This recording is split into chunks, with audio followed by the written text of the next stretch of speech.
Ooh. Hello everyone. That was a bit of a spill.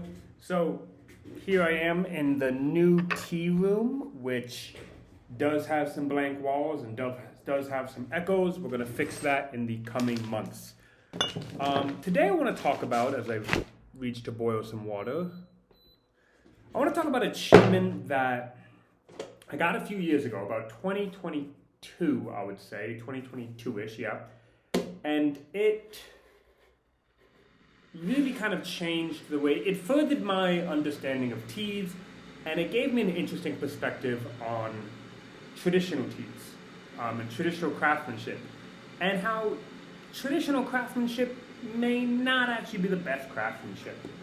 So we're going to talk a little bit about this tea. We're going to talk a little bit about Qimen history, just kind of the basics of Qimen history, and that's going to lead us to my progressing thoughts and ideas about the buzzword of traditionally made. So, what is this tea? This tea is a completely traditionally made Qimen. It goes back to some of the earliest styles of making Qimen. What does that mean? So first of all, it's from Liko. Liko is the most famous town for Qimen. It's where the first Qimen black tea factory was made. We're going to come back to that in a second. So it's on paper the best location for Qimen. And like I said, this tea was done in the most traditional way. What does that mean? So this has three parts. The first part is that it was picked at the end of April. This tea didn't start picking at the end of April. Why? Why is that the traditional way? What's up with that? Well, to understand that, we have to understand a little bit about Qimen history. So Qimen black tea is actually fairly new. It was only really created, let's see if I can get rid of some of the echo. It was only really created 1880s. And it's actually very well documented. And basically what happened is, before that, Qimen, which is part of the Huangshan area, made green tea. Huangshan has a long history of making green teas, and making green teas that really, at some points of Huangshan history and green tea history, really changed the game. Like, not going to get into that, but like, by the 1880s, you know, Huangshan was a reputable name in the green tea world, in green tea history. So, Huangshan creating green teas, Qimen is creating green teas, but green teas are not really selling. Why not? Because 1880s, this is opium wars. This is, you know, the foreigners coming in, the height of the English trying to get their hands on tea from China, and making China sign unfair treaties and eventually sending Robert Fortune in to steal the tea plant. So this is domestically, end of the Qing dynasty, domestically, China's not doing great. China's struggling. Post-Taiping Rebellion, but more or less Taiping Rebellion, China's not doing great. So the domestic market is not very strong. The export market is much stronger. Like I said, these Europeans, they want tea, and they were drinking black tea. So this guy, and I forget his full name, but it's Yuan Long something. He comes to Qimen, and he's working in Qimen, part of the government, and he's like, you guys need to start making black tea. You need to start making black tea. And the people of Qimen are like, no, we don't make black tea. This is Huangshan. We make green tea. And that was an issue. And that was an issue until this other guy came in. So the creation of Qimen is actually accredited to these two guys whose names I'm blanking on. Yuan Long something, and I'm blanking on the other one's name. Or one of them may be Yuan, the other one has Long in his name. Chinese names are hard, even if he's learning Chinese. And so one guy is accredited with bringing this idea of making black tea to Qimen, and the other guy is credited with convincing people to start making black tea. opening the first factories, getting people to be like, hey, let's try this. And actually, because at this point, black tea, like I said, was already being produced and was very popular. And actually, the Fuding area, this is another cool thing, where right now we associate the Fuding area with white tea. But actually, for a long time, black tea was the main product of the Fuding area. Bailin Gongfu, Panyang Gonggu, Golden Monkey, if you guys recognize that name, is originally from the Fuding area. And to this day, while most of the market is focused on white tea, because that's where the demand is, really up until the early 2000s, the focus and the demand was on black tea. And so the Fuding area actually has some amazing black teas, flavorful, old trees, really honed and really crafted making. So don't sleep on Fuding black teas. In fact, on Sweetest Dew, we have quite a few Fuding black teas. I'm going to work on pushing them more in the future. But not the point. We're talking about Qimens. But so okay, they bring the making from Fuding, the Bailin Gongfus, and they bring it to Qimen, and they start making black teas in Qimen. But you can imagine where in the beginning this wasn't really their focus. You know, they were doing it, but they were a little like, So the young, early, tender buds still were probably going to green teas. And it was only after that did they take the later picked buds, the bigger leaves, the less tender ones, and put that toward black teas. Also, that produced a stronger flavor. So this maker does that. So jumping back a little bit about this maker. I met this maker when I went to Liko, and he is from Huangshan, but he's from Hongcun. Hongcun is a village in a different part of Huangshan, and it's now a very touristy village because it's very beautiful, it's very scenic, there's this lake and a bridge. It's actually, if you've ever seen the movie Crouching Tiger, Hidden Dragon, that's Hongcun. That scene where he's walking across that bridge into the middle of that pond, that's Hongcun. So he's from there, and he, for the love of black tea, goes to Qimen every spring and makes black tea. And so this is actually very interesting because a lot of what I talk about in other videos, when I talk about tea makers, I talk about how everyone wants to have this. They have this idea that good tea comes from these makers who just do it for the love, and they sacrifice money and they sacrifice all this stuff to really create passionate, amazing tea. That's not usually the case. Even the best teas are financially backed. They're going to make the teas to sell. This is their livelihood, this is their business.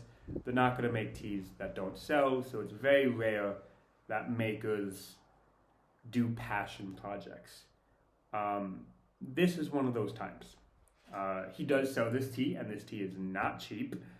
But you also go into his shop and you can see he has a lot of antiques, and he has a shop at Liko. And so you're like, okay, you have other sources of income. So he's making Qimen, he's making it a traditional way. Number one, he picks later. And to be clear, his first picks are later. Every time I go to Qimen and I talk with him, we always, I'm always there in the beginning of the season trying to get the Qimens. But every time I go, he's like, yeah, I haven't started picking yet. I'm going to start picking end of April. And so yeah. The other thing is trees. His tea trees, or the pictures that he showed me, are wild tea trees. These are tea trees. He has his plot of land, and this land is basically a forest. And within this forest, there are tea trees. But the pictures he showed me, at least, and you can never, they're always going to show you the best pictures. But the pictures he showed me, the tea trees are not in rows, they're amongst trees. This is truly wild leaves. They do look like they've come from seeds. So that's that. Number 3 is, according to him, I haven't seen his making yet, his making is traditional. Charcoal baking, hand frying, the whole works. 100% traditional hand making. Once again, this is a passion project. by somebody who has money and time. So that brings us to the tea. How is the tea? Let's get a fresh steep here.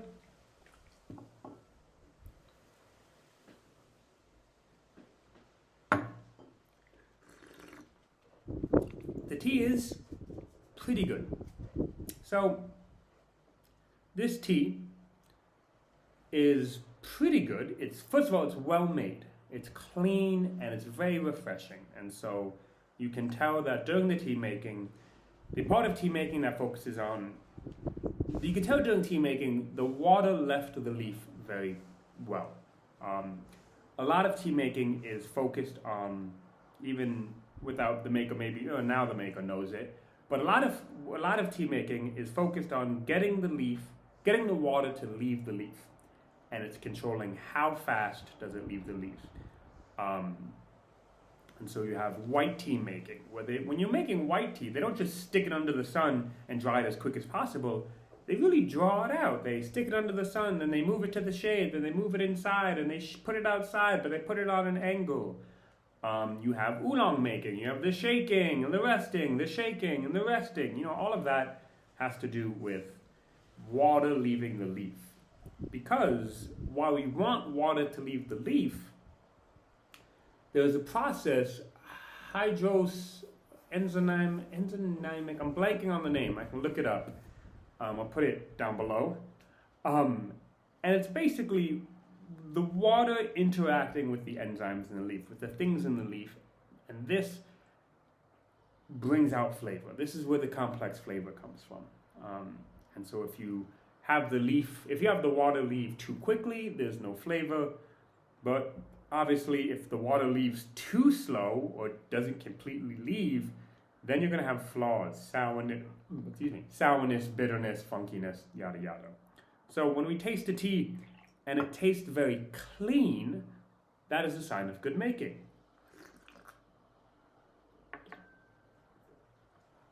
So this tea tastes clean. It's very clean. There is actually some floraliness here, which is nice. A little bit of woodsiness, which is okay, kind of common. It does kind of have this common Qimen flavor to it. But that's kind of it. That's just kind of it. There's not much else going on, compared to other Qimens I've had before, which are super savory, which are super floral, woodsy notes, fruity notes, complex aromas that come and go like a crescendo. This is just kind of basic. And a lot of it I do think has to do with the picking. The picking is a very late pick. Even if it's the first picking, we're not dealing with these tender buds anymore. We're dealing with more developed leaves, and you can see that in the leaves. So what's my point here? Traditional is not always better. And every time I think about this, I think about a magazine article I once read on a plane, and it was about sake. And what they basically said is, they said, the sake being produced now is way better than all the sakes that were produced hundreds of years ago. And that's because of technology. Because when they're making sake, a big part is you wanna take this grain of rice and you wanna get it down to its core, but you don't wanna crack the core. You wanna whittle it down very nicely without breaking the inside. That's a very, very hard line to walk, especially when you're doing it by hand, but now they have machines that are able to really preserve that core of the rice grain. Traditional is not always better. Traditional making is not always better. There is such a thing as advancement in makings that provide better flavor, and the best example is Qimens. Qimens have, if we are using this to say what Qimens used to taste like, Qimens have gotten so much better. That's a whole nother conversation. But at the same time, but it's not that simple too. I'm not going to say traditional is always, new is not always better. Traditional is better if the innovations have to be for flavor. So with Qimens, there's been a lot of innovations, and they're able to bring out better flavors. Changes in making, using different machines, different pick times, and they've made these changes to have better flavor. Now we have new technologies and new methods that are for producing more, producing it quicker, producing a better standard. That obviously is not so great. You know, the best case of that is electronic baking versus charcoal baking. Electronic baking has a lot of benefits when you're mass producing, because you can produce more of a tea and get the same flavor, where you can just kind of turn, you know that the oven has to be set to this temperature for this many minutes to get this good flavor, so that's what you do. You set the temperature, you set the timer, and you can walk away and go work on this next batch of teas. As opposed to charcoal baking, where you have to tend to the charcoal, you have to check the leaves, because charcoal, compared to electricity, you set electricity for 150 degrees for 2 hours. For that whole 2 hours, it's going to be 150 degrees. Charcoal baking is going to naturally fluctuate.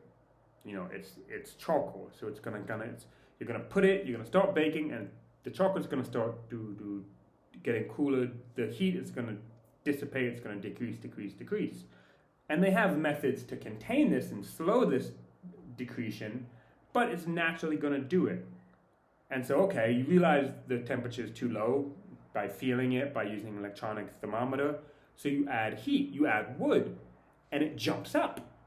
But you can't really control how much it jumps up. So it jumps up, and maybe it jumps up too high. And then there's nothing to tell you what the temperature is at. So you just have to check it. There was one spring that I helped make 100% handmade ho kuei in Taiping, and she used charcoal fires. Once again, this was a rich woman from Shanghai who had the extra money and means to do this passion project, which of course then she sold for a very high price.